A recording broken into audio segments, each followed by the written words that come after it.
అవును షించాన్, నువ్వే పాడాలి. నువ్వు చాలా బాగా పాడతావుగా. కానీ నాకు చాలా చిగ్గుగా ఉంది నాన్న. నేను పాడను, మీరే పాడుకోండి.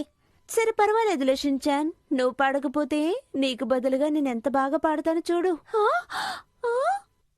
ముందు మళ్ళీ చంద్రుడు తెచ్చా, భోగాపురం సెందులు తెచ్చా, కళ్ళకేమో కాటుక తెచ్చా, వడ్డాణం నీ నడుముకిచ్చా, నక్షత్రాల పట్టి తెచ్చా, కానాలాడ పన్నీరిచ్చా, వాన వెళ్ళు చీర తెచ్చా, కట్టుకున్న నిన్ను